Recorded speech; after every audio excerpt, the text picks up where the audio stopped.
After Obinna and Kamsi were buried, life didn't stop for Nnenna and her daughter Chimamanda. Even though it felt like the world had ended, they still had to eat, still had to breathe, still had to survive. And so, mother and daughter walked together like shadows under the sun. Each morning, before the cock crowed in Umozu, Chimamanda tied her mother's headscarf for her. They stepped out into the rising dust of the village path, tools in hand, hearts heavy.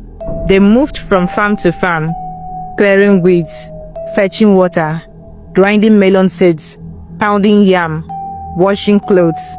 It didn't matter what the job was. As long as someone was willing to pay a few naira, they would do it. Some days, they returned with a little food. Other days, nothing but blisters and bruises. Then 2 years later, everything changed again.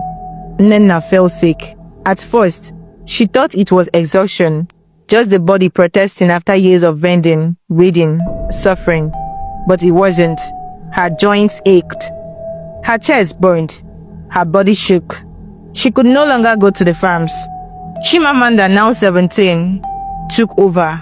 She cooked, cleaned, worked in place of her mother. She also watched her slowly waste away. When the fever got worse, Chimamanda ran to the village chemist, clutching the last naira of their savings, tattered naira notes folded tightly in her palm. The man at the counter gave her some tablets and told her to come back if it doesn't work. It didn't. Nnenna's condition worsened. Her breathing grew labored. Her eyes dimmed. In desperation, Chimamanda ran to Mamuju, the woman who had once hired them to clear her farm. "Please, Mama, help me," she begged, tears already running down her face. "My mother is dying. I need money to take her to the hospital." Mamuju folded her arms and gave her a long, cold stare. "Do I look like a bank to you? Where will I get the money from? Please, Mama, at least pay me what you owe us. The work we did on your land last month. You have not paid us, remember? I told you I don't have money. Come back next week. Maybe I would have sold my cassava and then I can pay you." Chimamanda dropped to her knees. "Please." But Mamuju turned and walked away, slamming her wooden door. She went to every corner of the village. She begged. She pleaded. Some people shut their doors. Others spat. The same villagers her mother once served with loyalty now avoided her like a plague. When she went to her uncles, Ejike and Chukwuma, they laughed bitterly. "You want help? Give yourself to us and maybe we'll consider." She ran out of their compound in tears. A week later, Nnenna died, quietly, without a final word.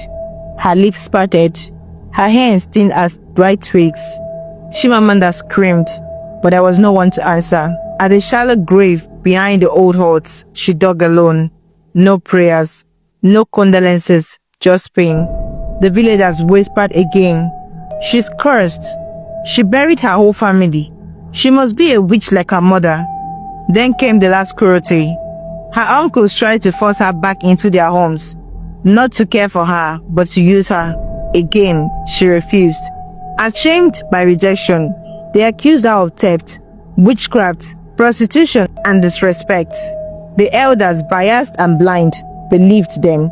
And just like that, Chimamanda was banished from Umozu, alone, again. That night, with only the moon as her witness, she walked to the village river, the same river her mother once fetched water from. She sat on a rock by the edge, her feet covered in red sand, her face stained with tears. She didn't know where to go or what to do. She just cried. Then a voice spoke softly behind her. "Why are you crying, child? I can see you are in pain." Chimamanda turned. A young woman stood by the water, dressed in a glowing white wrapper. Her voice was calm, her presence calming. But when Chimamanda said nothing, her mouth trembled, her heart ached. The woman reached out gently. "Come with me." She followed. They walked to a small hut near the riverbank, a place Chimamanda had never noticed before. Inside, the woman gave her food and water. Chimamanda ate like someone who hadn't seen kindness in a lifetime. Afterward, she told the woman everything, from her father's death to her mother's burial, every pain, every betrayal. The woman listened without a word.